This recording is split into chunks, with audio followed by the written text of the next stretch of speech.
আপনারা এখন দেখছেন অমৃত ভগবত। কলিঘোর তিমিরে দীপ্ত ভাস্কর স্বরূপ ব্রহ্মাজিকে ভগবান চতুর্শ্লোকী ভাগবত বলে বলেছিলেন, সত্যং পরম ধীময়ী। ভাগবত কোনো সম্প্রদায়ের নয়, এটি নিরপেক্ষ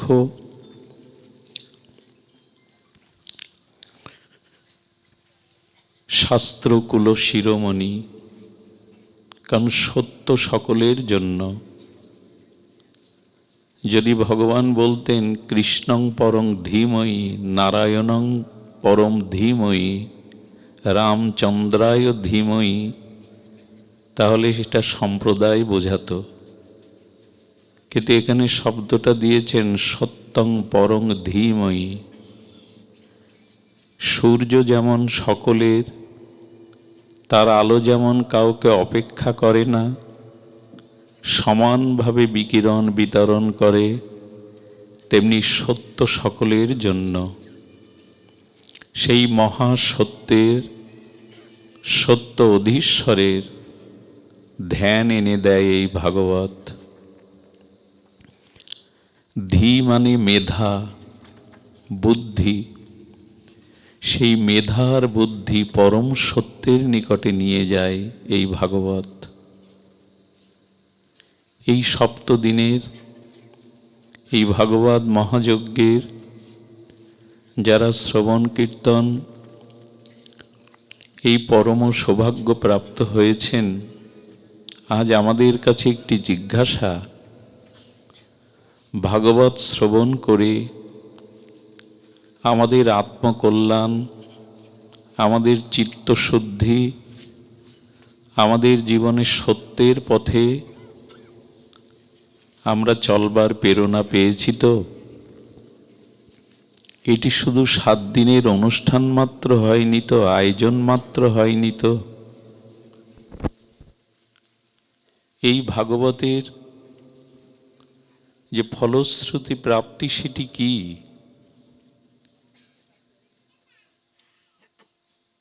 ফলশ্রুতি প্রাপ্তি হল শ্রবণং মঙ্গলং। এই ভাগবত শ্রবণ কীর্তনে জীবের মঙ্গল হয়। শ্রবণং মঙ্গলং। নিগম কল্পতরুর গলিতং ফলম সুখ মুখদা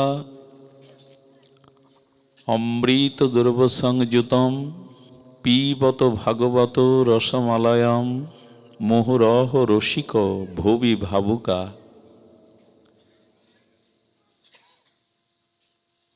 তো ভাগবত বলছেন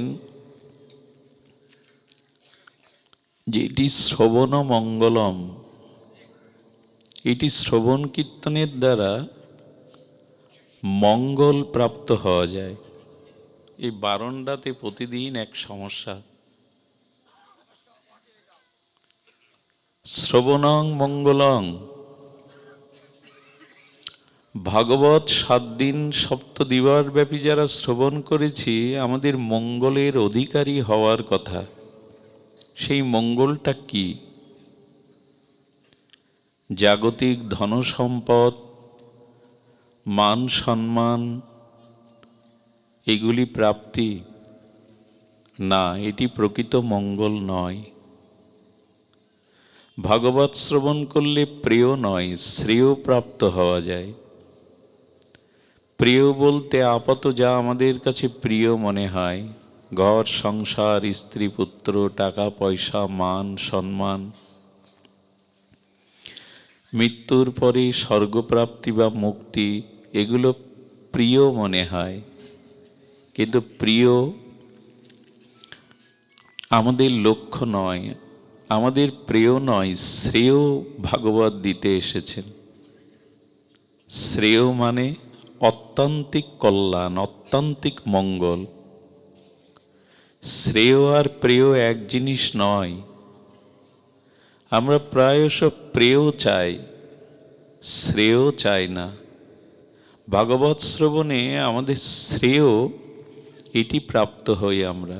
সেই শ্রেয়টা কি, সেই পরম মঙ্গলটা কি, আসুন আমরা একটু অনুধাবন করার চেষ্টা করি। ভয়াং দ্বিতীয়া অভিনিবেশ দিশাদ পেতস্য বিপর্যয় স্মৃতি।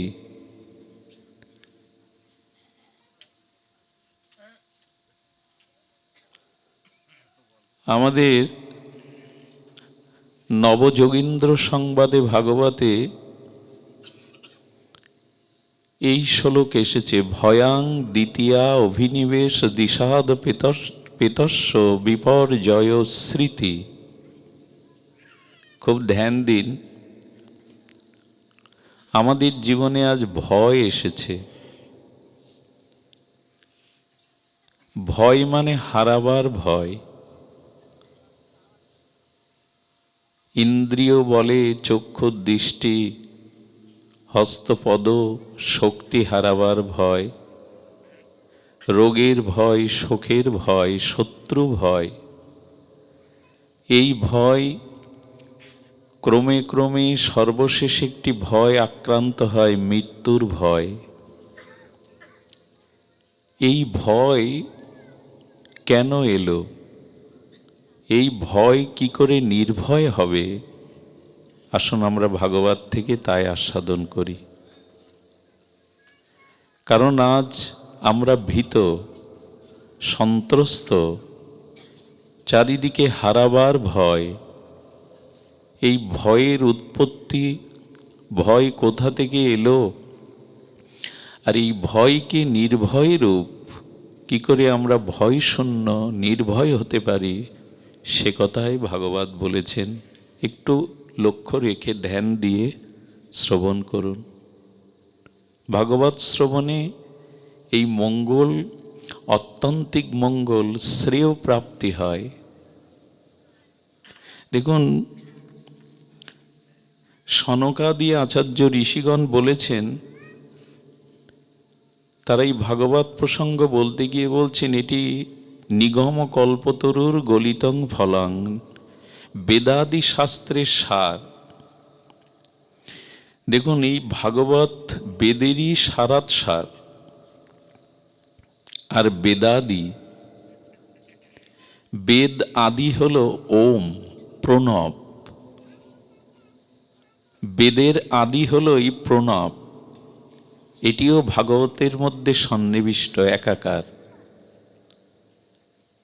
আর কি বলেছেন, যে বেদ মাতা, এটি ভাগবতের মধ্যেই তার স্বরূপ। ভাগবত কি বস্তু দেখুন, বেদ মাতা। বেদ মাতাকে, বেদ মাতা হল গায়ত্রী। এই গায়ত্রী আমরা সকলেই জানি। ওং ভূর্ভুবস্স তৎসবিতু বরেণ্যং ভার্গো দেবস্য ধীমহি ধিয়ো ইয়ো ন প্রচোদয়েৎ। এটি হলো বেদ মাতা, মানে বেদের গায়ত্রী। এটিও ভাগবতের মধ্যে সন্নিবিষ্ট।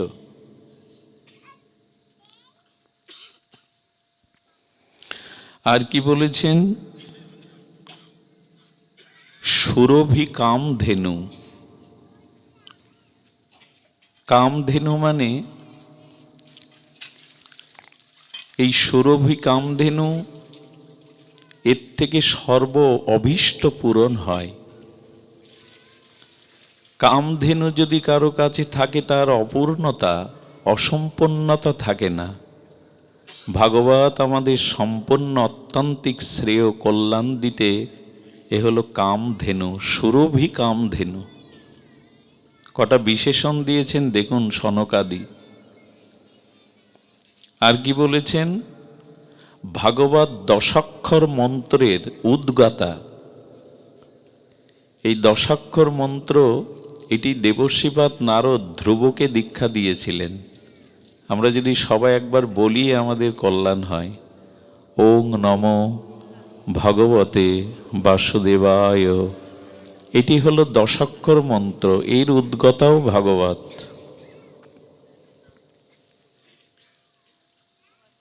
এই দশাক্ষর মন্ত্র এটি ভাগবত দিয়েছেন।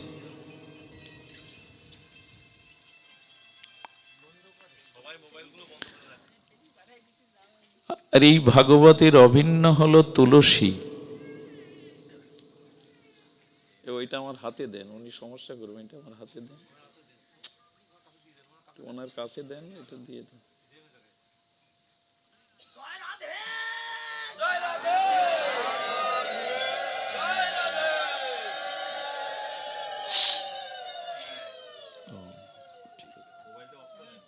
এই যে তুলসী, এই তুলসী ভাগবত অভিন্ন। দেখেন তুলসী কানন যেখানে, এখানে ভগবান শ্রীহরি বিরাজিত। সনাতন ধর্মের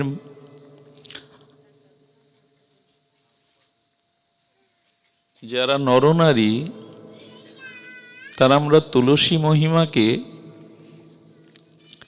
যথাযথ যদি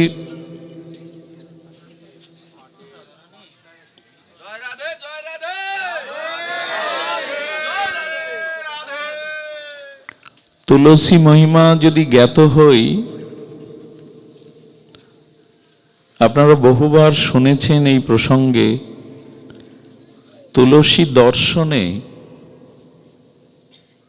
তুলসী মহিমা শ্রবণে, তুলসী কীর্তনে, তুলসী বন্দনে, তুলসী আরতিতে, তুলসী রোপণে, তুলসী সংরক্ষণে আর তুলসী গোবিন্দ চরণে, তুলসী প্রদক্ষিণে, এই 9টি ভজন অঙ্গের দ্বারা জীবের প্রেম ভক্তি লাভ দিতে পারেন, কৃষ্ণ প্রেম দিতে পারেন তুলসী।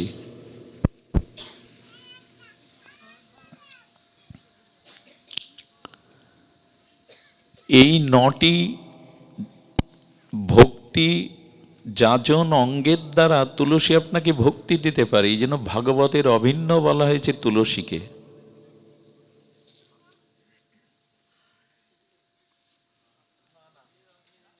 এজন্য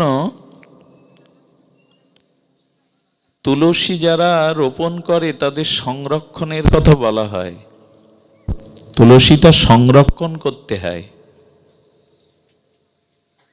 এই তুলসী অভিন্ন ভক্তিদাত্রী।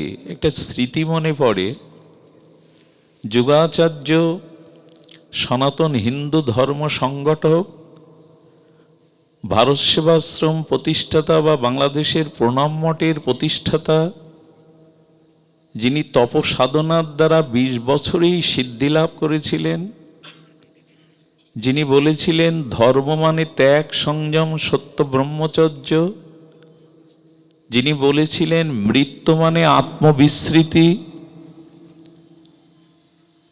সেই স্বামী প্রণবানন্দ এই হিন্দু জাতি সংগঠক, ভারত সেবাশ্রমের প্রতিষ্ঠাতা, তার শিশুকালে পিতামাতার দেওয়া নাম ছিল বিনোদ, ব্রহ্মচারী বিনোদ। বিনোদ ব্রহ্মচারীর গর্ভধারিণী মা শারদা প্রতিদিন তুলসী তলায় গলে আঁচল দিয়ে আরতি প্রণাম করতেন।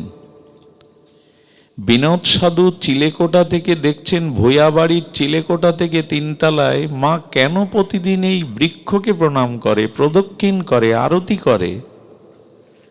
আমি দেখতে চাই। এই মহাপুরুষের শিশু মনে এসেছিল পরীক্ষা। উনি পরীক্ষা করার জন্য থুতু ফেলেছিলেন ওপর থেকে। যেই তুলসীতে থুতু ফেলেছেন, বিষ্ণু প্রকাট হয়ে তার জ্যোতিতে তার চোখ ঠিকরে মূর্ছিত হয়ে চিলেকোঠা থেকে নিচে পড়ে গেছিলেন। চারিদিকে কান্নার রোল। বিনোদ আর বেঁচে নেই। আধা ঘন্টা মূর্ছিত হওয়ার পরে জ্ঞান ফিরে আসে এই শিবকল্প মহাপুরুষের। একান্তে মাকে ঘরে ডেকে নিয়ে বললেন, মা, তুলসী বৃক্ষ নয়, তুলসী সাক্ষাৎ বিষ্ণু, সাক্ষাৎ ভগবান। আমি তাকে দর্শন করেছি। এবং যেখানে যেখানে ভারত সেবাশ্রম বা প্রণাম মঠ আছে, দেখবেন একটা তুলসী বেদি আছে। এই যুগাচার্যের একান্ত খুব জ্ঞানী শিষ্য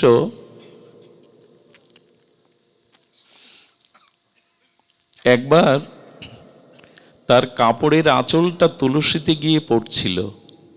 স্বামী বেদানন্দ, বিখ্যাত এই স্বামীজির আঁচলটা, কাপড়ের আঁচলটা তুলসীতে পড়েছে। স্বামীজি হুঙ্কার দিয়ে উঠতে বলেন, দেখতে পাচ্ছ না ভগবানের শ্রী অঙ্গে তোমার আঁচল লাগছে?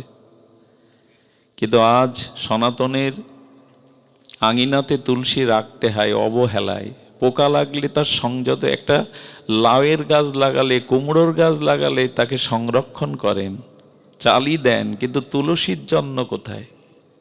বৈশাখে জলের ঝাড়ি দিয়ে ছায়া দিয়ে তাকে রক্ষার চেষ্টা কোথায়? অথচ তুলসী ভক্তি দিতে পারে।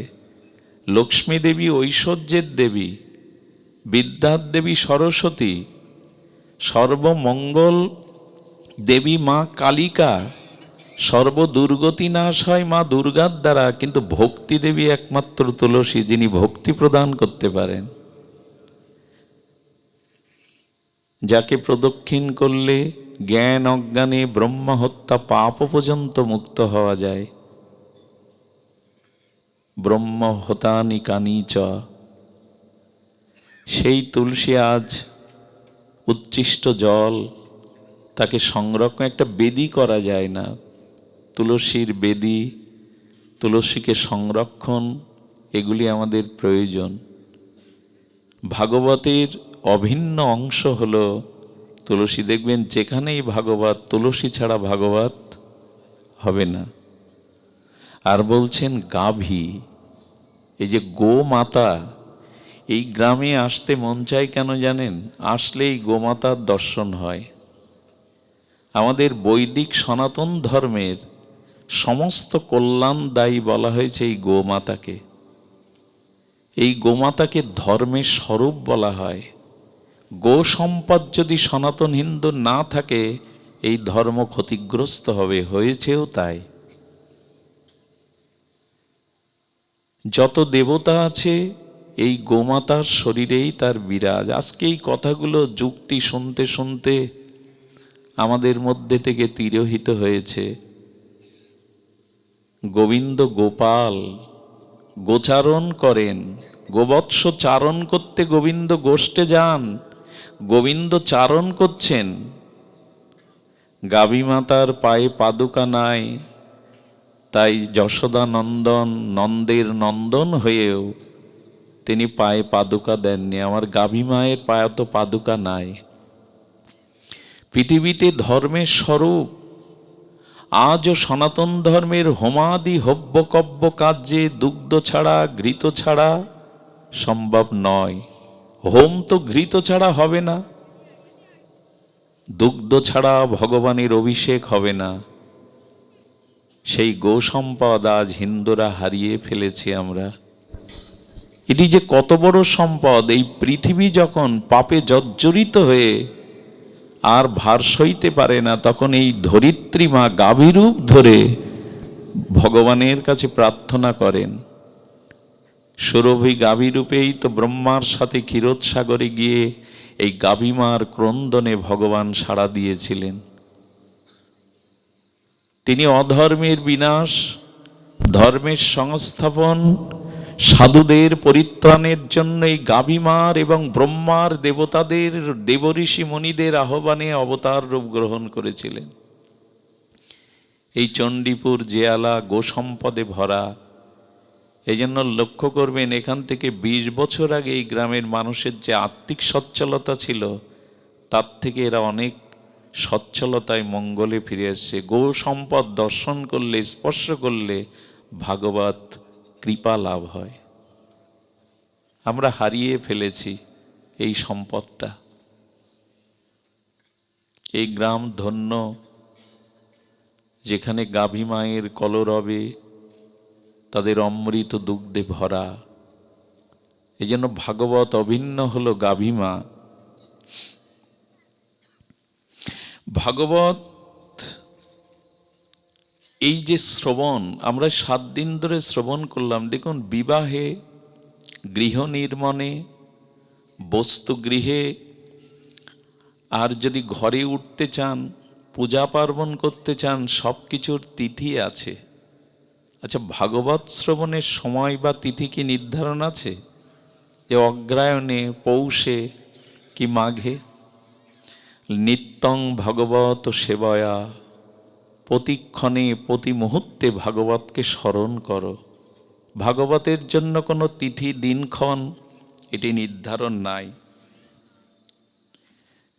যে কোনো মুহূর্তেই ভাগবত শ্রবণ কীর্তন এগুলি আমাদের নিত্য নিরন্তর, নিত্য ভাগবত সেবয়া। সুধীজন, কেন ভাগবত এই সপ্তাহ যজ্ঞ, কেন আপনাদের এত আগমন, শুভাগমন? এর থেকে কি পেতে পারি আমরা? বলছেন ভাগবত শ্রবণ সর্বত নিত্য। আচ্ছা, এই প্রশ্ন যদি কেউ আপনাদের কাছে করে, অনেক অন্যায়, অনেক পাপ, অনেক দুষ্ট বুদ্ধির দ্বারা আমি অশুভ পথে, অকল্যাণের পথে চলে গিয়েছিলাম, এখন আমি শুদ্ধ হতে চাই, সংশোধন হতে চাই, এর জন্য তিথি খোঁজা লাগে? আমি সংশোধন হতে চাই, আমি শুদ্ধ মানুষ হতে চাই, অপরাধ থেকে মুক্ত হতে চাই, এর জন্য কেউ তিথির খোঁজ করে? যে মুহূর্তে তার বিবেক জাগলো, সেই মুহূর্তের থেকে তার শুদ্ধতা শুরু হয়ে গেল। প্রতিটা মুহূর্তই ভাগবতের, প্রতিটা মুহূর্তই যেন ভাগবত আমাদের সঙ্গে থাকে। নিত্যং ভাগবত সেবয়া। এখন এই ভাগবতে অত্যন্তিক মঙ্গল কিসে হয়, সেটি আমাদের শ্রবণের বিষয়। এই ভাগবত যেন আমরা এমনি করে নিত্য সেবা করতে পারি, নিত্য আরাধনা করতে পারি। এই কলিযুগে এই ভাগবত ধর্মকে, এই ভাগবতকে জীবের সম্মুখে এনেছিলেন দুই ভাই, শ্রীকৃষ্ণ চৈতন্য নিত্যানন্দ সহদূত পুষ্পবন্ত।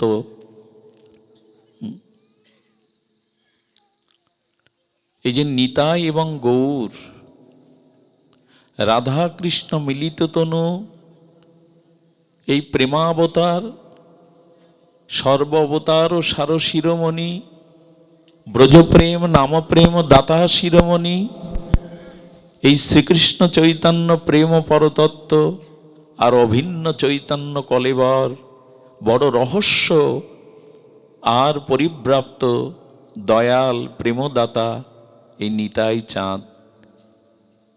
ইনারা দুজন এই কলির ভাগ্যা আকাশে পুষ্পদন্তে গৌরদয়ে আমাদের গৌরমণ্ডলে উদিত হয়েছিল একই সাথে। চাঁদ আর সূর্য তো একসাথে আকাশে ওঠে না, বলে যদি কখনো তা সম্ভব হয় তাকে বলে পুষ্পবন্ত।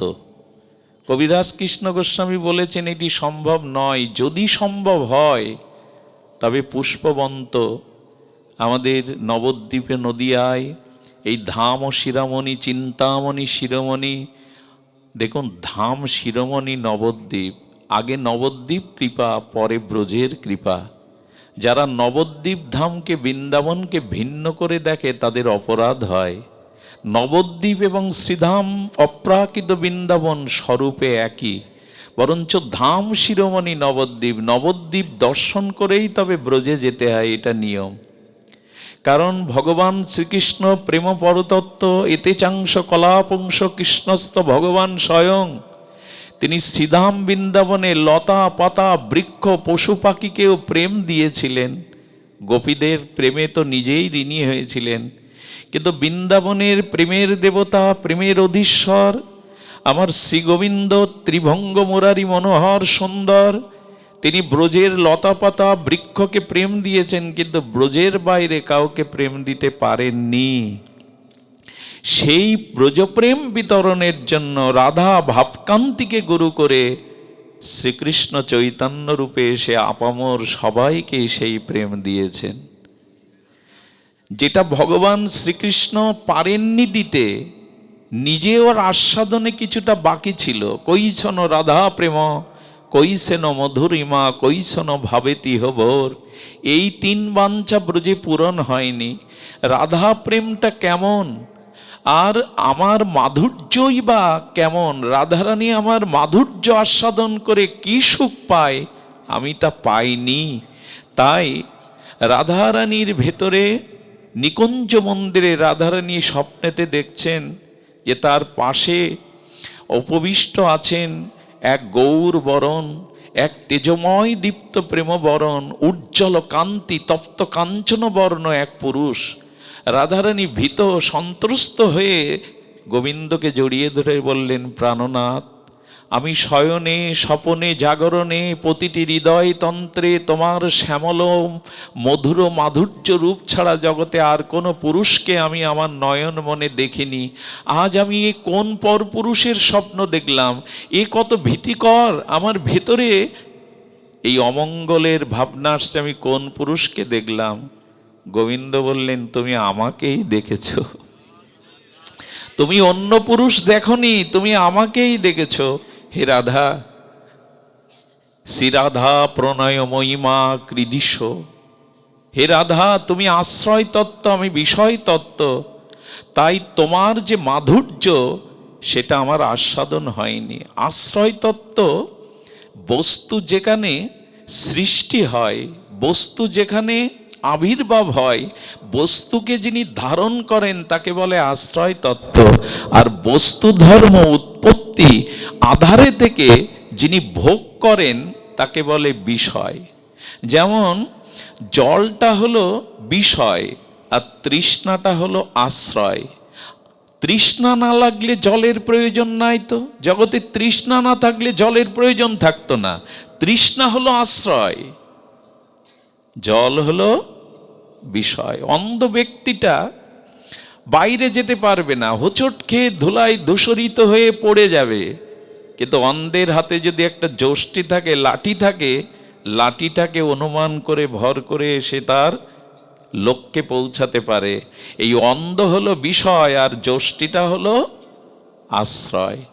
মা হলো আশ্রয় আর সন্তান হলো বিষয়। এই জন্য পুরুষ কখনো মাতৃত্ব পেতে, পুরুষ কখনো সন্তান ধারণ করতে পারবে না। সে যদি কখনো রমণী হয়, সে হরমোন পরিবর্তন বা আগামী জন্মে নারী রূপ নেয়, তখনই হবে। তেমনি আশ্রয় তত্ত্ব মা, এই মায়ের মাতৃত্ব, গর্ভ ধারণ পোষণ, সন্তানকে দুগ্ধদান, এটা পিতার পক্ষে সম্ভব নয়। তাই গোবিন্দ বৃন্দাবনে ছিলেন বিষয় তত্ত্ব, রাধারানী ছিলেন আশ্রয় তত্ত্ব। আশ্রয় তত্ত্বের আধারে আস্বাদন গোবিন্দের হয়নি, তাই মনে ভাবনা জাগলো, শ্রী রাধা প্রণয় মহিমা কৃদিশ বানায়বা। সেই রাধারানীর মাধুর্য কেমন, এটি গোবিন্দের আস্বাদন হয়নি। এই জন্য গোবিন্দ চিন্তা করেছিলেন, রাধা ভাবকান্তি নিয়ে আমি রাধা কৃষ্ণ মিলিত তনু হয়ে এই তিন বাঞ্ছা পূরণ করব। এইটা গোবিন্দ মনে ভাবছেন তো। আর গোবিন্দ মনে মনে যা ভাবেন রাধারানীর চিত্তে তাই তাই ফুটে ওঠে। গোবিন্দের যা যা ভাবনা সঙ্গে সঙ্গে রাধারানীর চিত্তে ভেসে ওঠে।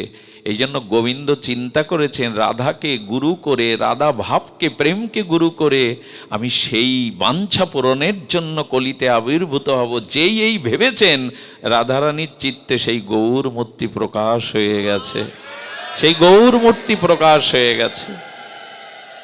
বলছেন, তুমি অন্য কাউকে দেখনি হে রাধে, তোমার ভাবকান্তি নিয়ে তিন বাঞ্ছা পূরণের জন্য আমার আবির্ভূত হওয়ার স্বাদ জেগেছে, অভিলাষ জেগেছে, তাই তোমার চিত্তে এই রূপ প্রতিভাত হয়েছে।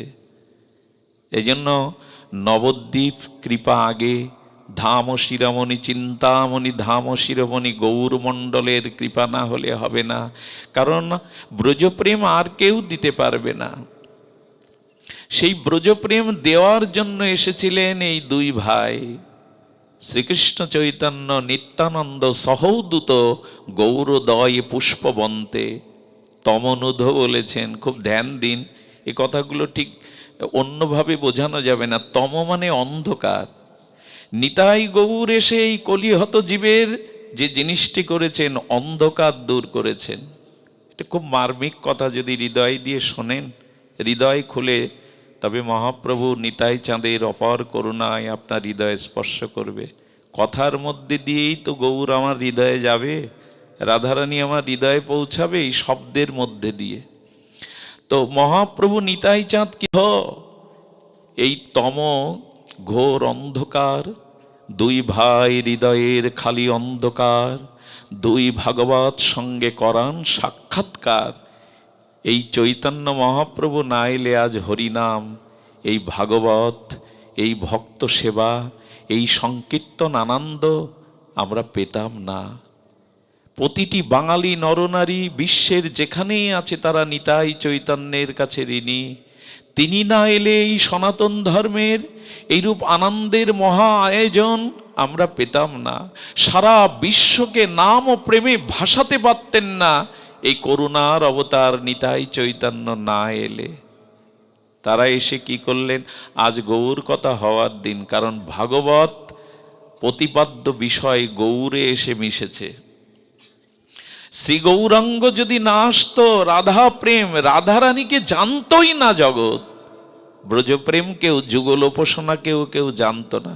আজকে যে ঘরে ঘরে মন্দিরে সারা বিশ্বে যুগলের মাধুর্য উপাসনা, এটি মহাপ্রভুর মহাদান। এই শ্রীকৃষ্ণ চৈতন্য নিত্যানন্দ বললেন, জীবের হৃদয়ের অজ্ঞান অন্ধকার দূর করবেন, চিত্ত শুদ্ধি করবেন, আজকে প্রেম দিবেন। বললেন প্রভু প্রেম দেবে, কলিযুগের মানুষের চিত্ত বড় অশুদ্ধ, কাম কামনায় ভরা, সংকীর্ণতা, হিংসা, বিদ্বেষে, পরশ্রী কাতরতায় ভরা। এই চিত্তে যে প্রেম, গোপী প্রেম, সেটা তুমি দেবে, পাত্র দেখে দেবে না। পাত্র না হলে দেওয়া যায়? চৈতন্য মহাপ্রভু বলতেন, আমি জানি ওদের পাত্র নেই, ওদের চিত্ত শুদ্ধ না, ওরা কামনা বাসনায় বড় আতুর, ওদের হৃদয়ে হিংসার দাবানল, মাৎসর্যের দাবানল জ্বলছে। প্রভু তো সেই পাত্রে তুমি ব্রজপ্রেম কি করে দেবে, যেটা যোগী ঋষি মুনিরা ব্রহ্মাদি দেবগণ পায়নি? কি করে দেবে তুমি? কি বলছেন দেখুন গৌর হরি। পতিত পাষাণ্ডী দুরমতি অতি, প্রাণে না মারিল কারে, হরিনাম দিয়া হৃদয় সদিল যাচি গিয়া ঘরে ঘরে।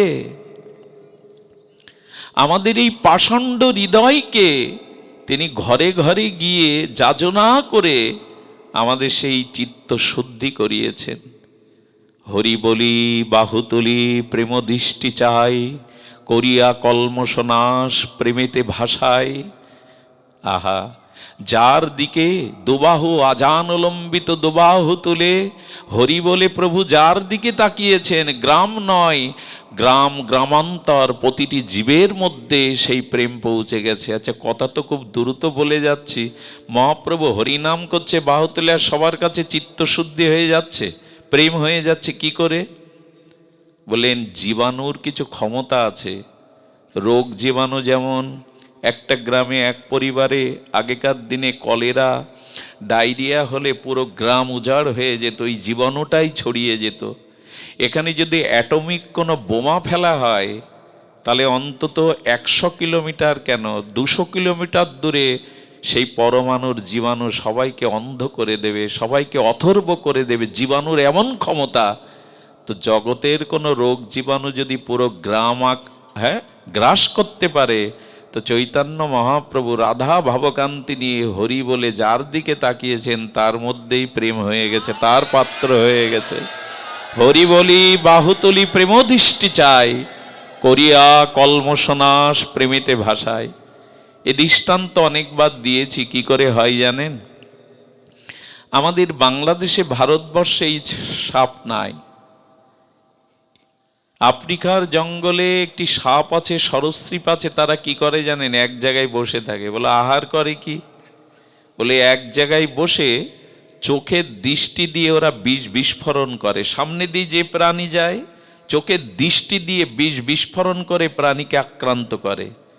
সাপের চোখের দৃষ্টির মধ্যে দিয়ে যদি বিষ বিস্ফোরণে প্রাণী আক্রান্ত হয়, তো রাধারানী প্রেমময়ী যার দিকে চাইবে তার প্রেম হবে না? তা কি হয়?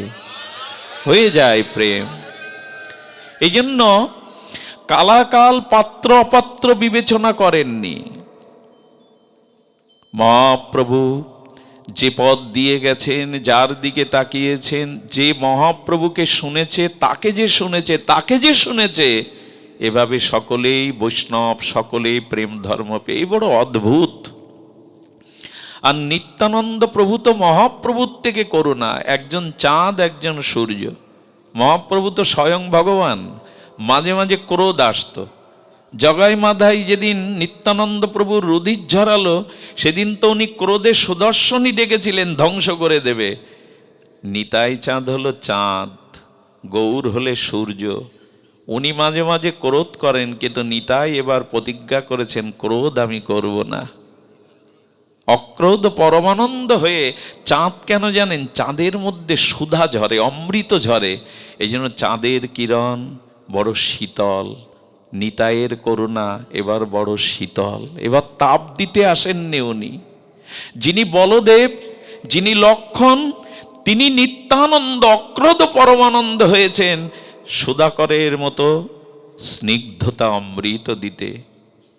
একজন চন্দ্র হয়ে, একজন সূর্য হয়ে আলো দিচ্ছেন। আমাদের অন্ধকার থাকার কথা না, কিন্তু আছে কেন জানেন? আমরা নিতাই চৈতন্যকে যথাযথ হৃদয়ে স্থান দেইনি। মহাপ্রভুর আদর্শটাকে, নিতাই চাঁদের করুণাকে আমরা ঠিক ঠিক হৃদয় পাত্রে নিতে পারিনি, এই জন্য আজ আমাদের এই দুর্দশা।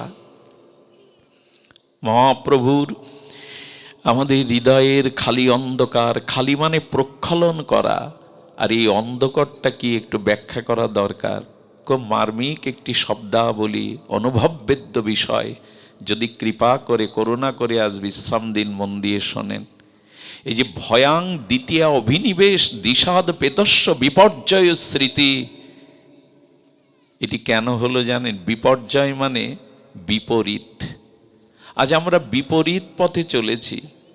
আচ্ছা, পূর্ব দিকে প্রার্থিত যে বস্তু, পূর্ব দিকে, আমি যদি পশ্চিমে সেই বস্তু খুঁজতে যাই, পাবো? বস্তু ধর্মটা আছে পূর্ব দিকে, আমি যাচ্ছি পশ্চিমে, পাবো না। তেমনি এই যে নিতাই চৈতন্যের করুণা, এই যে ভগবৎ বিশুদ্ধ ঐকান্তিক শ্রেয় প্রেম, এটি না পেয়ে আজ ভয় এসেছে। কেন জানেন? দ্বিতীয় অভিনিবেশ এসেছে আমাদের জীবনে। খুব মার্মিক তত্ত্ব কথা। দ্বিতীয় অভিনিবেশ মানে আমাদের এক থেকে দ্বিতীয় বস্তুর একটা অভিনিবেশ মনে এসে গেছে, তখনই বিপর্যয় ঘটেছে। বিপর্যয় মানে বিপরীত বুদ্ধি, বিপরীত চলনা। সেই বিপর্যয় কেন এলো? দ্বিতীয় বস্তুতে অভিনিবেশ।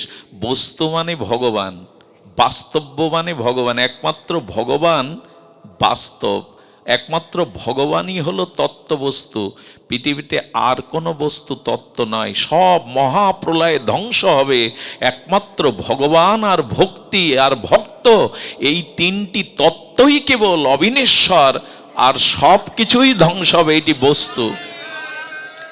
বস্তু মানে ভগবান, আর ভগবানের অভিন্ন ভক্তি বা ভক্ত, ভক্তি ভক্ত ভগবান, এই তিনটি হলো তত্ত্ব, বস্তু, বাস্তব, আর সবই অবাস্তব, সবই অবস্তু।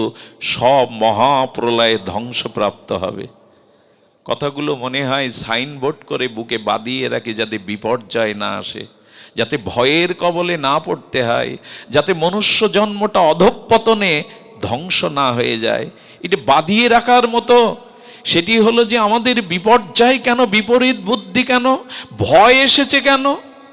বলে দ্বিতীয় বস্তুতে অভিনিবেশ এসেছে। বস্তু কাকে বললাম? ভগবানকে, ভক্তিকে। এই ভগবানে বিমুখ হওয়ায়, ভগবানকে ভুলে যাওয়ায়, ভগবানকে বিমুখতার কারণেই আমাদের জীবনে এই দ্বিতীয় বস্তুতে অভিনিবেশ আসায় ভয় এসেছে। কৃষ্ণকে যেই ভুলে গেছি, যেই ভগবানে বিমুখ হয়েছি, ভয় তখনই আমাদের জীবনে এসেছে। আচ্ছা, প্রহ্লাদের মস্ত হাতির সামনে, বিষের সামনে, আগুনের মধ্যে ভয় ছিল? একটু কথা বলবেন। প্রহ্লাদকে আগুনে পুড়িয়ে দেওয়ার ব্যবস্থা করা হলো, বিষ দেয়া হলো, পাগলা হাতির, বিষাক্ত সর্পের, পাহাড় থেকে সমুদ্রে ফেলে দেয়া হলো। প্রহ্লাদ বলছে কি, আমার বাবা আমার কল্যাণ করছে, কারণ সব ভগবানের কোলে দিচ্ছে।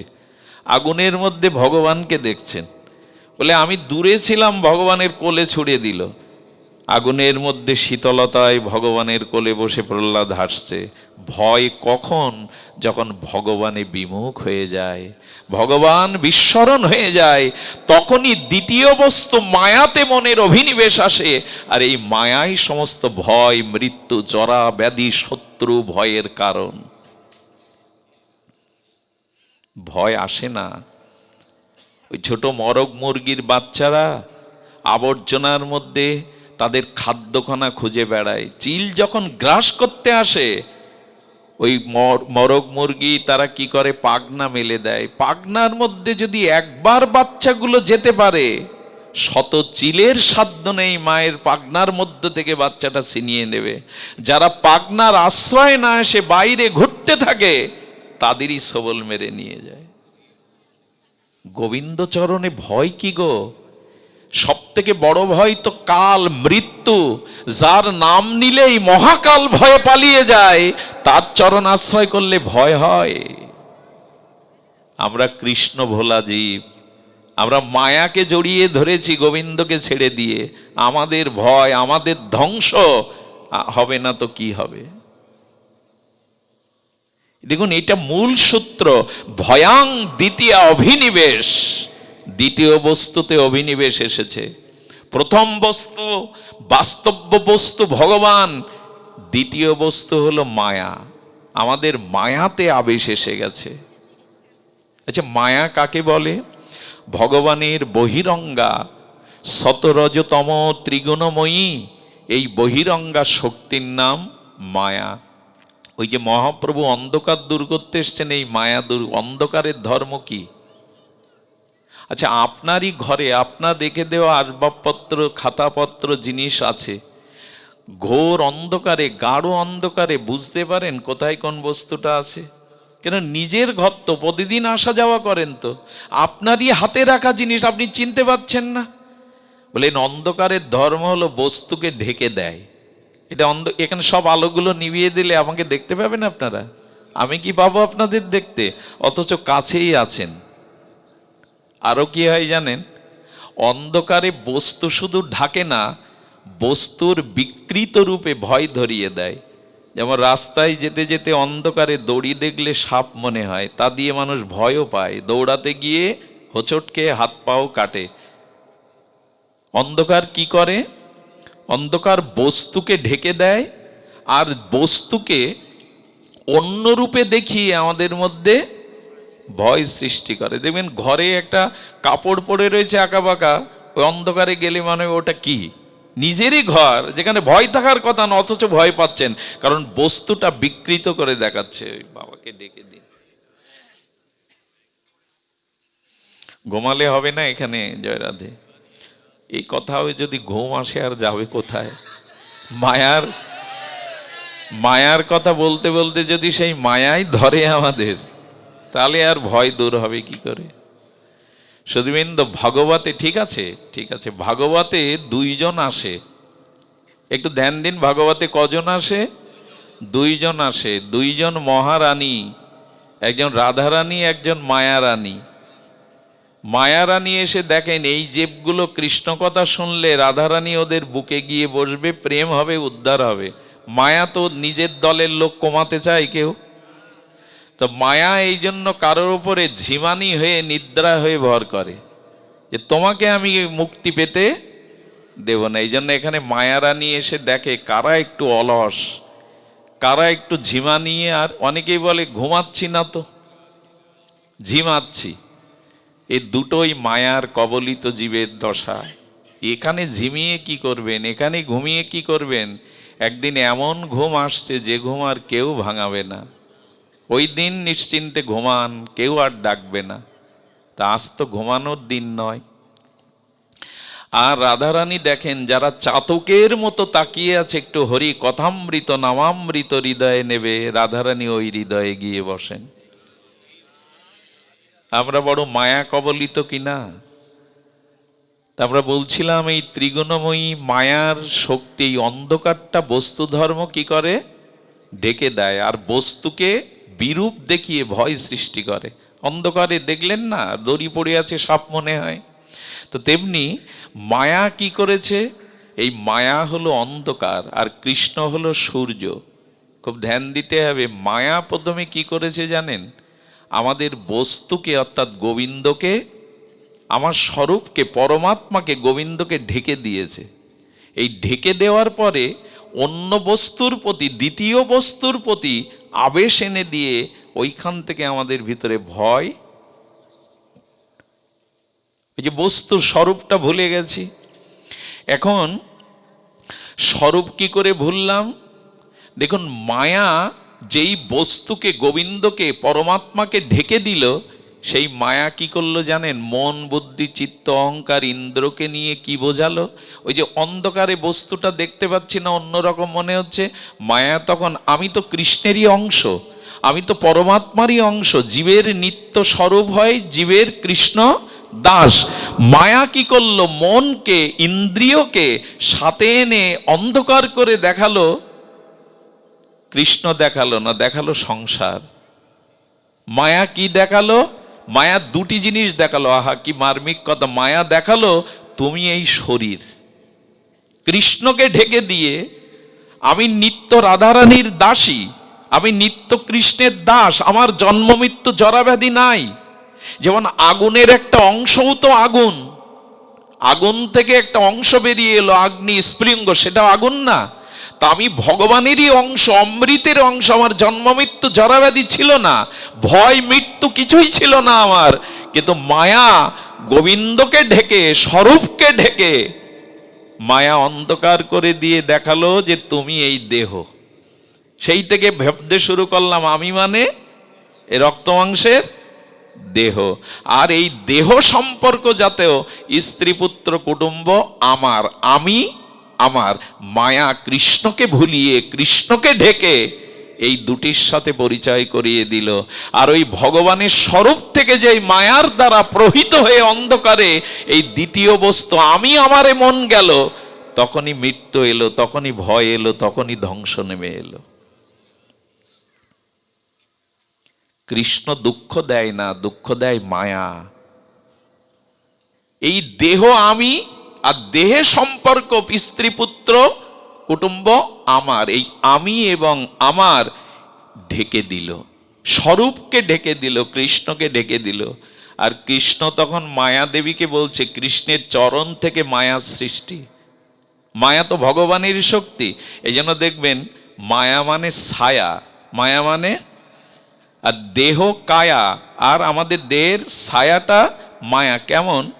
আপনার দেহের একটা ছায়া দেখবেন এখন মাটিতে পড়েছে, ওই ছায়ার ক্ষুধা তৃষ্ণা আছে?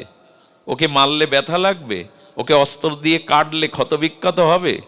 তেমনি মায়া কারো করুণা বোঝে না, মায়া কারো দরদ বোঝে না। কিন্তু দেহের ওই যে ছায়াটার কায়া, দেহকে আঘাত করুন, দেহের ক্ষুধা তৃষ্ণা আছে, ওর নাই। এই জন্য মায়া কারো কল্যাণ বোঝে না, মায়ায় ভয় ঢুকিয়ে দেয়, মায়ায় অধঃপতনের কারণ হয়ে অন্ধকার পথে নিয়ে যায়, কৃষ্ণকে ভুলিয়ে দেয়, স্বরূপকে ঢেকে দেয়। এই জন্য মায়া কবলিত জীব আজ এই জন্ম মৃত্যু চক্রে প্রারব্ধ কর্ম ভোগ করছি আমরা।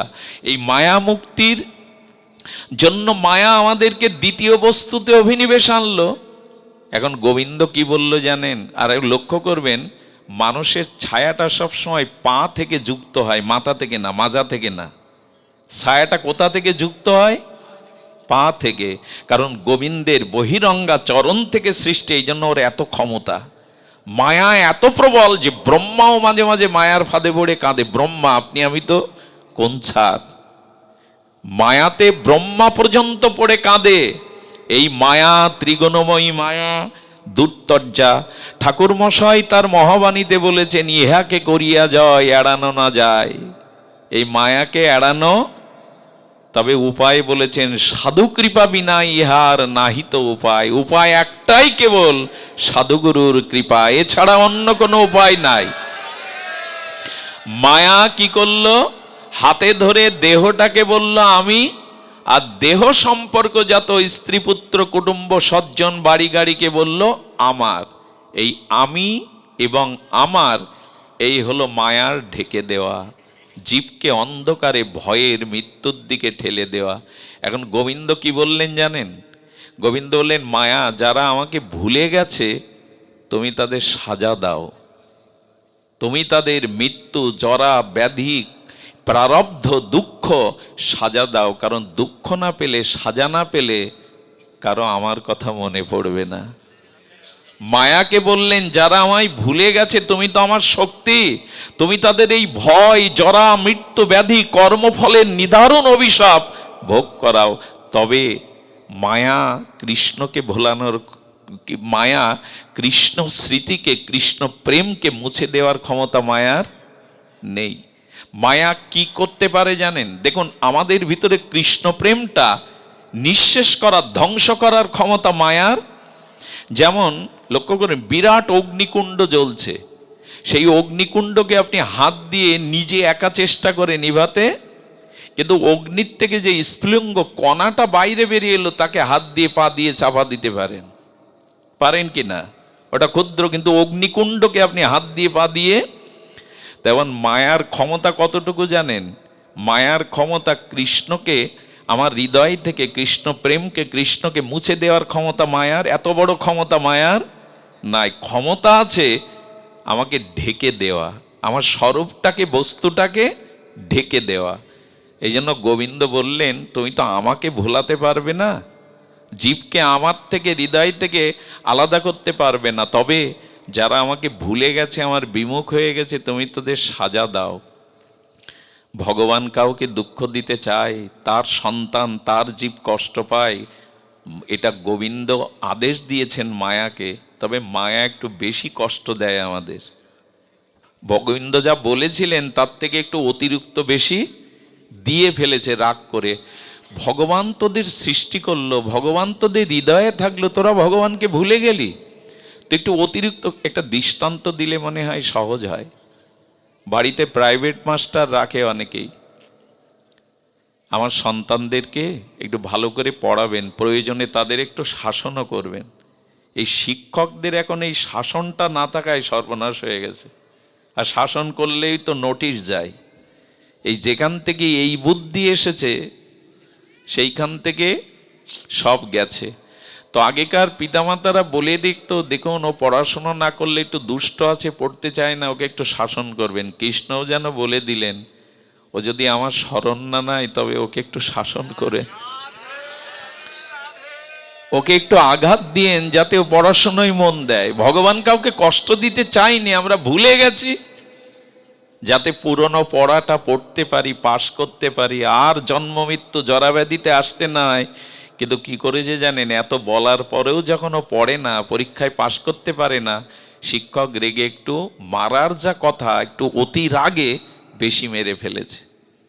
বেশি মারাতে পিঠটাই যখন দাগ হয়ে গেছে, একটু লাল হয়ে গেছে, তখন কাঁদতে কাঁদতে বাবার কাছে গেছে। ওই জন্য তো মায়াকে কৃষ্ণ বললেন, ওদের একটু দুঃখ, কষ্ট, যন্ত্রণা দাও যাতে ওদের আমার কাছে আসবার বুদ্ধি হয়। মায়ার লাথি খাচ্ছি না আমরা, এটার কারণ আছে। এই জন্য দুঃখকে, কষ্টকে, সমস্যাকে অবহেলা করবেন না। এগুলো আসে একটা নূতন পথ দেখাবার জন্য। যখনই কোনো ধ্বংস আসে জানবেন তার মধ্যে সৃষ্টি তৈরি হয়। ধ্বংস না হলে সৃষ্টি। একটা নূতন বাড়ি করতে গেলে কি করতে হয়? পুরনো বাড়িটাকে ধ্বংস করেই তার উপরে নূতন। যখনই কোনো ধ্বংস আসে তখনই নূতন কোনো সৃষ্টি আসে। এই জন্য ভয় পাবেন না ধ্বংসের মধ্যে। আচ্ছা, ভগবান বললেন অধর্মের অভ্যুত্থান হলে আমার আবির্ভাব হয়, তাহলে অধর্মটা অভ্যুত্থান হওয়া দরকার, না হলে ভগবান আসবে না। এটা কারণ শুনুন, ভাগবত জানলে আমাদের সংশয় দূর হবে। কংস জানতে পেরেছে অষ্টম গর্ভের সন্তান তার মৃত্যুর কারণ। দেবকী বসুদেবের প্রথম সন্তানকে বসুদেব কথা মতো, প্রতিজ্ঞা মতো তুলে দিয়েছিল কংসের কোলে। ছোট্ট শিশুকে দেখে কংস বলল, মারবে তো অষ্টম গর্ভের, এ তো প্রথম সন্তান, এ তো আমার ক্ষতি, আর এই শিশুকে মারবো আমি? কংসের দয়া হলো, ছেলেকে ফিরিয়ে দিয়ে বলল, তোমাদের অষ্টম গর্ভের সন্তান আমার হাতে তুলে দিও, এই শিশুকে, অবুঝ নিষ্পাপ শিশুকে আমি মারতে চাই না। যেই ফিরিয়ে দিয়েছে, ক্ষমা চেয়ে, ওখানে দেবর্ষিবাদ নারদ, কংস ভোজপতি তোমার মাথায় বুদ্ধি শুদ্ধি কিছু নেই। বলে কেন? বলে আরে দেবতাদের চালাকি তুমি জানো না, এই অষ্টম গর্ভেরটাই হয়তো প্রথম গর্ভে এসেছে, তোমাকে মারতে তুমি ছেড়ে দিলে? বলে কিরকম? বলে সামনে একটা পদ্ম ফুল ধরেছে নারদ, বলে এই পদ্মের 8টা পাপড়ি, এ পাশ দিয়ে গোনো, কোনটা প্রথম? এ পাশ দিয়ে গুনলে এইটা প্রথম, এ পাশ দিয়ে গুনলেও। বলে এই 8টাই প্রথমে এসেছে তোমাকে নাশ করার জন্য, এক্ষুনি বধ করো। নারদের মতো দেবর্ষি শিশু হত্যার প্রেরণা দিতে পারে? দেবর্ষিবাদ নারদ, যার গায়ের হওয়া লাগলে জন্তু জানোয়ারেরও প্রেম হয়, সে শিশু হত্যার দিচ্ছে। কেন জানেন? একজনের ফোড়া হয়েছে, ডাক্তারের কাছে গিয়ে বলছে যন্ত্রণা করে, অপারেশন করে দিন। বলো অপারেশনের মতো এখনো ফোড়াটা বলবতী, এই ওষুধ নেন, এই ওষুধ নিলে ফোড়াটা একটু বেড়ে যাবে, তখন অপারেশনের উপযোগী হবে। ফোড়া গেছে সারাতে, কাটতে, আরও ডাক্তার ওষুধ দিল কিসের? বাড়াতে। কারণ একেবারে না বাড়লে অপারেশনের উপযোগী। পৃথিবীতে মাঝে মাঝে অধর্মের উত্থান হওয়ারও দরকার আছে, যাতে ভগবান দ্রুত নেমে আসতে পারেন। অন্ধকারেই আলো জ্বালতে হয়। কংস এক এক করে 6টা শিশুকে হত্যা করলেন। নারদকে প্রশ্ন করা হলো, শিশু হত্যার থেকে বড় পাপ নেই, আপনি সেই পাপ করতে প্রেরণা দিলেন? বলেন ও যত অত্যাচার করবে, পাপ করবে, তত ভগবানের আগমন ত্বরান্বিত হবে, ভগবান দ্রুত এগিয়ে আসবে জগতে। এই জন্য ভগবানকে স্মরণ করে তার চরণে পড়ে থাকুন। স্বয়ং ভগবানের চরণ যারা ধরেছে তাদের মাভই ভয় নাই। অন্ধকার যত ঘনীভূত হবে, রাতের অন্ধকার পেরিয়ে সূর্য উঠতে তবে ত্বরান্বিত হবে। মৃত্যুর পরে তো আর কিছু নাই। মৃত্যুকে ভক্তরা ভয় পায়নি কখনো। তাহলে ক্ষুদেরাম ফাঁসির দড়ি নিজ মাথায় গলে দিত না, বলেছিল আমার মৃত্যু নাই, আমি শিখেছি। সুধীবৃন্দ, এই জন্য মায়া আমাদেরকে কি করলো? মায়া আমাদেরকে বস্তু বাস্তব্য কৃষ্ণকে ভুলিয়ে দিয়ে দেহ আমার করলো, আর কৃষ্ণ বলল তাদের একটু সাজা দিও। এই জন্য কৃষ্ণ ভুলে জন্ম জন্মান্তরের আমাদের এই সাজা পাচ্ছে। আচ্ছা, পিতা তখন কি বলে? খোকার পিঠে কোমল হাত বুলিয়ে দিয়ে বলে, দেখ খোকা, মাস্টার একটু তোকে বেশি মেরেছে, তার কারণটা মাস্টারের না, তুই তো পড়তে চাস না। এবার থেকে ভালো করে পড়াশুনো কর, মাস্টার আর তোকে যা বাবা যা। তো কৃষ্ণচরণে গেলে বলে, মায়াকে আমি বলেছিলাম এতটা সাজা না দিতে, রাগ করে দিয়েছে, এবার ভালো করে পড়াশুনো করো, এবার আমার চরণ শরণ নাও, আমার আশ্রয় নাও, আর তোমাকে মায়ার লাথি খেতে হবে না। এই জন্য মায়া অতিরিক্ত একটু কষ্ট আমাদের দিয়েছে বটে, কিন্তু এটা একটু রাগ করে। কৃষ্ণ ভুলে গেলে তোমরা, সে আপনজনকেই ভুলে গেলে, সংসারকেই আমার আমার করে নিলে। সুধীবৃন্দ, এই মায়াই দ্বিতীয় অভিনিবেশ এনে আমাদের ভয় ভীতিকে সৃষ্টি করেছে। সুধীবৃন্দ, এই জন্য মায়া আমাদের তখনই যাবে যখন আমরা গোবিন্দের শরণ নেব। ভগবত তাই বলছেন, সত্যাং পরং ধীময়ি, ভগবানের চরণাশ্রয় করো। ভজ হুরে মন শ্রীনন্দের নন্দন, অভয় চরণার বিন্দরে। তার চরণই আমাদের অভয় দান করতে পারে। মায়ের কোলে শিশু যদি একবার বুকে গিয়ে পড়ে, ওই শিশুকে ভয় দেখাবে শক্তিকার। শিশু যদি মায়ের স্নেহ বৎসল মায়ের বুকে যেতে পারে, ওই সন্তানকে কে ভয় দেখাবে? একবার যদি গোবিন্দ চরণে আমরা মন প্রাণ নিয়ে শরণ নিতে পারি, এ পৃথিবীতে কালেরও সাধ্য নাই আপনাকে ভয় দেখাবে। এই জন্য ভয় নাই। মাভই ভগবান বলেছেন, মায়ার কবল থেকে আমার চরণে শরণ নাও। এই অন্ধকার অর্থাৎ মায়া অন্ধকার দূর করতেই মহাপ্রভু এসেছিলেন আমাদের মধ্যে, সেই চিত্ত শুদ্ধি করে প্রেম দিতে। আজ নিতাই চৈতন্যের কারণেই আমরা ভাগবত পেয়েছি। ভাগবতের পরিচয় মহাপ্রভু জানিয়েছেন। সুধীবৃন্দ, এই জন্য শ্রীকৃষ্ণের স্বরূপ যেই জেগে যাবে, ওই যে ভয়াং দ্বিতীয় অভিনিবেশ দিশাদ পেতস্য বিপর্যয় স্মৃতি, এই যে বিপরীত আচরণ, বিপর্যয় মানে বিপরীত দিকে আমরা চলে গেছি। বস্তু পূর্বে, আমি পশ্চিমে যাচ্ছি। আসুন মায়া কবলিত জীব আমরা মায়া থেকে এবার গোবিন্দমুখী হই। আশ্চর্য হতে হয়, কোনো ক্ষেত্রে সূর্যমুখী ফুলগুলো কার দিকে তাকিয়ে থাকে? সূর্যের দিকে। আমি তাকিয়ে আছি তো ভগবানের দিকে। কিছু মনে করবেন না। গৌর চরণ যদি আশ্রয় নেন, নিত্যানন্দ চরণে যদি আশ্রয় নেন, ভয় নেই কেন জানেন? মহাপ্রভু গঙ্গাদাস বলে একজন ব্যক্তি ছিলেন। তখন বিদেশিরা তাকে ধর্মচ্যুত করবে বলে তার বাড়ি জ্বালিয়ে দেয়। আর যখন ঘর জ্বলছে, নিজের ধর্মকে বাঁচাবে বলে স্ত্রীর হাত ধরে ঘর থেকে বেরিয়ে গেল। পেছনে সেনারা আসছে তাদের ধর্মচ্যুত করে হত্যা করবে বলে। আর গঙ্গাদাস নিজের স্ত্রীর হাত ধরে নদীর তীরে এসে দেখে কোনো মাঝি নেই। স্ত্রী বলছে, ওগো, ধর্ম ত্যাগ করতে পারবো না, জীবন ত্যাগ করতে পারবো, জীবন বিসর্জন দিতে পারবো, ধর্ম ত্যাগ করতে পারবো না। এসো, দুইজন হাতে ধরে এই গঙ্গার জলে ডুবে মরি। ধর্ম ত্যাগ করতে পেছনে সেনারা আসছে। যেই ঝাঁপ দিতে যাবে, এক তরুণ মাঝি নৌকা নিয়ে বলছে, গঙ্গাদাস নৌকায় উঠে পড়ো, ঝাঁপ দিতে হবে না, উঠে পড়ো, ঝাঁপ দিতে হবে না। গঙ্গাদাস তার স্ত্রী নির্ভয়ে যখন ওপারে চলে গেল, নৌকা না থাকায় সেনারা আর ওপারে যেতে পারেনি। ওপারে গিয়ে তরুণ মাঝি বলছে, আর ভয় নাই। কে তুমি? আগন্তুক এভাবে এসে পার করে দিলে। বললেন, আজ নয়, পরিচয় একদিন দেব, আমি একদিন আমার পরিচয় দেব। তো পার হলাম, আপনাকে কি দেব? বললো, আজ কিছু প্রয়োজন নাই, দেওয়ার প্রয়োজন নাই, পার করতেই এসেছি আমি। এর বহুদিন পর, বহু বছর পর মহাপ্রভু যখন আর শ্রীবাসঙ্গনে বিষ্ণু খট্টায় ভগবত প্রকাশে, তখন সবার পেছনে এই বৃদ্ধ গঙ্গাদাসকে ডাকছে, গঙ্গাদাস, গঙ্গাদাস। মহাপ্রভু গঙ্গাদাসকে ডাকছেন, অতি বৃদ্ধ মহাপ্রভু ডাকছেন এই আনন্দে। সামনে গিয়ে করজোরে মাথা নত করে বলছে, গঙ্গাদাস, আমার দিকে চাও। তোমার মনে পড়ে একদিন সেই সর্বস্ব বিসর্জনের দিনে একজন তরুণী নিয়ে তোমাকে পার করে দিয়েছিল। আপনি কি করে জানলেন? সে কথা তোমার হৃদয়ে গাথা রয়েছে, আপনি কি করে জানলেন?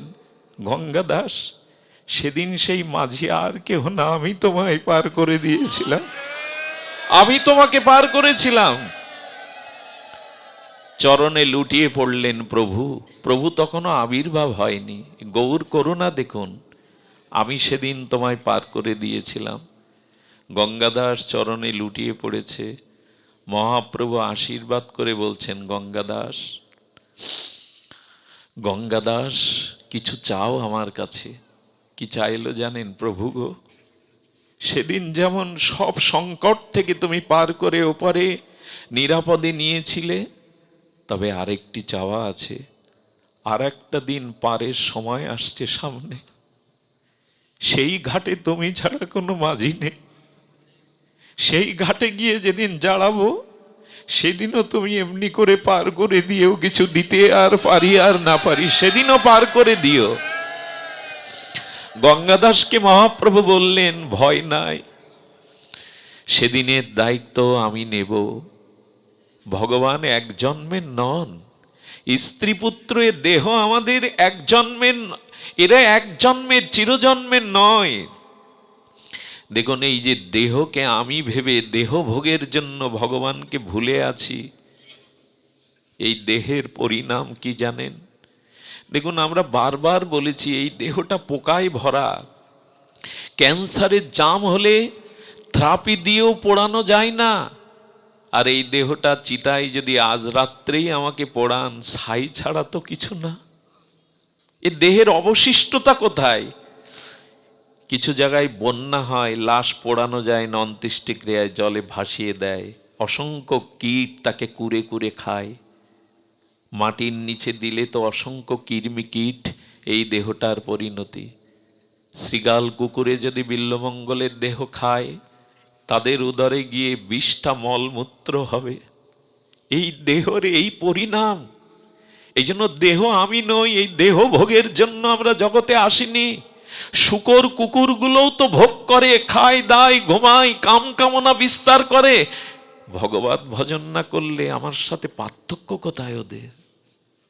এই জন্য ভাগবত শেখায়, দেহের উপরে ওঠো। এই মায়ার পর্দা সরিয়ে তুমি কৃষ্ণ দাস, তুমি রাধারানীর কিঙ্করী, রাধারানীর দাসী, এই তোমার পরিচয়। এই সত্য, এই ধ্যান, এই সত্যং পরং ধীময়ী ভাগবত আমাদের স্বরূপ জাগিয়ে দেয়। এই দেহ ভোগের জন্যই যত পাপ, অন্যায়, অনাচার, অত্যাচার করছে এই দেহকে আমি ভেবে, আমি তো দেহ নই। এ দেহের পরিণাম ভস্য, কীট। এই বোধটা ভাগবত জাগিয়ে দেয়। যেমন এখানে যারা আছেন এখন দেহের কথা ভুলে গেছেন, ক্ষুধা, তৃষ্ণা, আরাম, নিদ্রা ভুলে গেছেন, কেন জানেন? কৃষ্ণ হৃদয়ে প্রবেশ করলেই আর মায়া, সূর্য উঠলে আর অন্ধকার থাকে না। যেমন যেই কৃষ্ণ ভাবনা, চিন্তা, স্মরণ হৃদয়ে এলো, সেই মায়া দূরে চলে গেল। ভাগবতে থাকুন, নিত্য ভাগবত সেবার মধ্যে থাকুন, তবেই এই মায়া দূর হবে, ভয় দূর হবে। জন্ম মৃত্যু অভিশাপে আর কর্ম বিবর্তনে এই চক্রে আর আসতে হবে না। সত্যং পরং ধীময়ী, সেই সচ্চিদানন্দ রূপায় বিশ্বোৎপত্তাদি হেতবে তাপত্রায় বিনাশয়ং শ্রীকৃষ্ণ বয়ং নমঃ, সেই চরণেই সমর্পণ করো। সচ্চিদানন্দ ভগবানে আর ভয়, আর জরা, আর মৃত্যু, আর পুনঃ পুনঃ গতাগতি থাকবে না। কিন্তু এই বুদ্ধি কবে হবে? এই চেতনা কবে হবে? তবে একটাই শব্দ বলেছেন ঠাকুর মশাই, সাধু কৃপা বিনায় আহার নাহিত উপায়। সাধুগুরু বৈষ্ণবের কৃপা ছাড়া মায়ার হাত থেকে নিষ্কৃতির আর কোনো উপায় নাই, কোনো উপায় নাই। এই জন্য বললেন, মায়া কবলিত জীবকে আলো দেখায় সাধুগুরু বৈষ্ণব। ভগবানের করুণা দুই ভাবে নেমে এসেছে, এক সাধু রূপে, এক গুরু রূপে। এই বৈষ্ণব আর গুরু রূপে ভগবানের করুণা ধারা নেমে এসেছেন। জীব যখন এত কষ্ট পাচ্ছে, তখন কৃষ্ণ মায়াকে কি বললেন জানেন? মায়াকে বললেন, মায়া দেখুন, আমাদের এই বেদে বেদে বলেছেন, উপনিষদে, এই দেহটা বৃক্ষ, আর এই বৃক্ষের চাকে সুপর্ণা দুটো পক্ষী বসে আছে। এই দেহটা হলো বৃক্ষ। বেদ ভগবান বলছেন দুটো পাখি বসে আছে, এক জীবাত্মা, এক পরমাত্মা। এই জীবাত্মা, আচ্ছা বৃক্ষ থাকলে তার ফল থাকবে, পাতা থাকবে, আর পাখি যখন আছে তারও তো কিছু খাদ্য দরকার। তো জীবাত্মাটা এই দেহ ভিক্ষের ফল, কামনা বাসনা ভোগ করছে, কিন্তু পরমাত্মা সাক্ষী রূপে তিনি রয়েছেন। আচ্ছা পরমাত্মা আমাদের এই পাপ দেহের মধ্যে এলো কেন? খুব ধ্যান দিন। পরমাত্মা ভগবান আত্মারূপে আমাদের দেহের মধ্যে এলো কেন? বলে কেন জানো? আমি মায়া কবলিত হয়ে পাপের দ্বারা, অপরাধের দ্বারা বারবার এই জগতে কর্মফল ভোগ করতে আসছি। গোবিন্দ বললেন, আমি তোমার হৃদয়ে পরমাত্মা রূপে আছি কেন জানো? আমি অভিযানে লেগেছি। কি অভিযান? যতদিন তোমাকে আমার স্বরূপে, আমার গোলক বৃন্দাবনে ফিরিয়ে না আনতে পারবো, ততদিন সবাই ছেড়ে দিলে আমি তোমায় ত্যাগ করব না, আমি তোমায় ছাড়ব না। এই জন্য, আচ্ছা এত পাপ দেহ আমার, আমার মনে এত কুটিলতা, হিংসা, বিদ্বেষ, পাপ, অপরাধ, তবু ভগবান আমার হৃদয়ে থাকবে? বলে আছি কেন জানো? তুমি যে আমার, আমি ত্যাগ করলে যে তোমার আর কোনো গতি নাই। আমি একটা কথা প্রায় বলি, আবেগ তাড়িত হয়ে যায়। মহা অপরাধে যেদিন আমরা মলমূত্রের কীট হই, যদি কোনো জীব আমার মতো পাপে, অপরাধে, মহা অপরাধে মলমূত্রের মধ্যে কীট হয়, ওই কীটের মধ্যেও আত্মারূপে ভগবান থাকেন। ভগবান তুমি ওই মলমূত্রের কীটের মধ্যেও আছো। আত্মা সবার এক। ব্রহ্মার যে আত্মা, কীটের মধ্যেও সেই একই আত্মা, দুই নয়। ভগবান বললেন, ওকে যদি আমি ত্যাগ করি, কে আর ওর উদ্ধার করবে? আমার মতো বন্ধু তো জীবের কেহ নয়। এই জন্য আমি ওর হৃদয়ে রয়েছি। ওকে আবার পুনঃ পুনঃ জন্ম দিয়ে আমার কাছে নিয়ে আসব, আমার গোলক বৃন্দাবনে নিত্য স্বরূপে নিয়ে আসব। যতদিন সে আমার না হবে, ততদিন এই অভিযাত্রা। এটা কত বড় করুণা! এই জন্য জীবাত্মা সুখ দুঃখ ভোগ করছে। আমার মনে হয় কেন এটা সত্য, জীবাত্মা সুখ দুঃখ ভোগ করে না, ভোগ করে মন। এই সুখ দুঃখটা ভোগ করে মন। জীবাত্মা এটি এই উপভোগটা দেখে। কারণ চিন্ময় আত্মা আমার সাথে যুক্ত না হলে মৃত মানুষ চোখ আছে দেখতে পায়, হাত আছে নাড়তে পারে, এখন পাচ্ছি কেন, বাক্য এখন চোখে দেখছি কেন, বলে ওই পরমাত্মা আত্মারূপে চেতন রূপে আমার মধ্যে রয়েছে। ওই চেতন চলে গেলে দেহ জড়, হাত উঠবে না, চোখ হাত দেখবে না। তার মানে মায়ার কোনো ক্ষমতা নাই। কৃষ্ণ চেতন, এই চেতন আত্মারূপে রয়েছে, তাই আমি চলছি, বলছি, এই যা কিছু করছি। কিন্তু জীব অভিমান করে কি বলছেন, আমি করছি। এটাই জীবের অভিমান। এই জন্য মায়াকে ভোলাতে গিয়ে সাধু কৃপা বিনা ইহার নাহি তো পায়।